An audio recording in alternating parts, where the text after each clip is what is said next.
Hello everyone, welcome to my channel. আজকের ব্লগটা আমার কাছে তো অনেক স্পেশাল, কারণ 2 বছর আগে আজকের দিনের ব্লগ নিয়ে অর্থাৎ শিবরাত্রি পুজোর ব্লগ দিয়ে আমার প্রথম ইউটিউব জার্নি শুরু করেছিলাম। আমার ফার্স্ট ভিডিও ছিল এই শিবরাত্রি পুজো নিয়ে। তো দেখতে দেখতে যে কিভাবে 2 বছর কেটে গেল তোমাদের সঙ্গে, যারা আমার সাথে প্রথম দিন থেকে ছিলে কিংবা মাঝপথে হাত ধরেছো, তোমাদের সকলকে থ্যাংক ইউ। মন থেকে অনেক ভালোবাসা আমার সাথে এইভাবে থাকার জন্য। আর 2 বছর আগে এই শাড়িটা পরেই আমি কিন্তু ব্লগটা দিয়েছিলাম, পুজো করেছিলাম। আবার 2 বছর পর শাড়িটা পরার পর সত্যি বলছি, মনটা কি বলবো, খুবই আনন্দ লাগছিল এবং নস্টালজিক লাগছিল। তো যাই হোক, এবার ব্লগের টপিকে ফিরে আসা যাক। তো সেদিনকে ছিল শিবরাত্রি পুজো।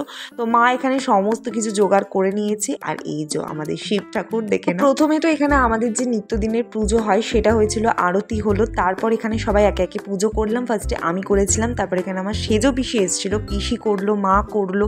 আর আমি যে পুজোটা করেছি তার কোনো ফুটেজ নেওয়াই হয়নি, কে করে দেবে বলো। এইভাবেই আমার প্রত্যেক বছরের শিবরাত্রি পুজো কাটাই বা করি।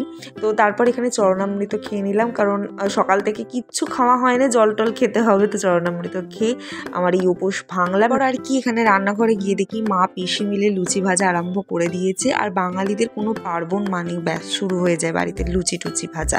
তারপর আমি এখানে কি করব তাই বোর হচ্ছিলাম, বোনকে গিয়ে একটু জ্বালাতে গেলাম। আমার মতো এরকম কারা কারা আছো, বোর হলেই ভাই বোনকে গিয়ে জ্বালাতে শুরু করে দাও? আমি ভীষণ বিচ্ছু মেয়ে, জানো তো, আমার বোন খুব শান্ত, আমি খুব। প্রত্যেকখানে দুপুরবেলা খাবার নিয়ে বসে পড়েছি। দুপুরবেলা হয়েছিল লুচি আর ঘুগনি। ঘুগনিতে আমি তো ঝুড়ি ভাজা দিয়ে খাই, আর তার সাথে আজকে জানো তো তেঁতুলের কাতও দিয়েছিলাম। তেঁতুলটা দেওয়ার জন্য এত টকটক ভাব হয়েছিল, বেশ বাইরের ঘুগনির মতো পুরো লাগছিল। তারপর আর বলো না, হঠাৎ করেই প্ল্যান হলো বান্ধবীর বাড়িতে যাওয়ার, ওকে গিফটটা দিয়ে আসার জন্য। হ্যাঁ, রিসেন্ট এই যারই রিসেপশনে গিয়েছিলাম তারই শ্বশুর বাড়িতে গিয়েছিলাম ওকে গিফটটা দিতে। আসলে বিয়েতে তো আমরা ছোটোখাটো একটা গিফট দিয়েছি, বাট আসল যে উপহারটা ওর জন্য বানিয়ে উঠতে পারিনি। তো আজকে ভাবলাম দিয়ে আসি। তো দিতে গিয়ে এখানে দেখো ও পুরো বাড়িটা শ্বশুর বাড়িটা ঘুরে দেখাচ্ছিল, আর এরা দুজনে মনোযোগ সহকারে দেখো না কি যে শুনছে ওরা। তারপর আর কি চারদিকটা একটু ঘুরছিলাম, আর ছাদে বেশ ভালো লাগছিল দাঁড়িয়ে, বেশ কিছুক্ষণ আড্ডাও মারা হলো। আসলে ও তো থাকছে না, এবার বাইরে চলে যাচ্ছে। আর জানি না কবে আমাদের দেখা হবে, আবার কবে একসাথে আমরা হব। তো লাস্ট দিনকে এটা বলতে পারো স্মৃতি হয়ে থাকবে। তো এই যে দুই মহিলা বসে বসে কি যে করছে। তারপর এখানে দেখো এত মিষ্টি সিঙ্গারা সমস্ত কিছু সাজিয়েছে।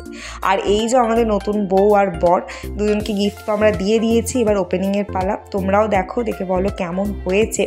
তো এটা আমাদের ছোট্ট একটা গিফট ছিল আমাদের তরফ থেকে, তো স্মৃতি হয়ে থাকবে আর কি। তারপর আর কি এবার বিদায়ের পালা। জানি না ওর সাথে আর কবে দেখা হবে। সেই কলেজ থেকে আমরা বন্ধু, তো এতগুলো বছর একসাথে কাটিয়েছি, মনটা তো খারাপ হচ্ছেই। তবে এই ব্লগের থ্রুতে এই দিনটা স্মৃতি হয়ে সারা জীবন রয়ে যাবে।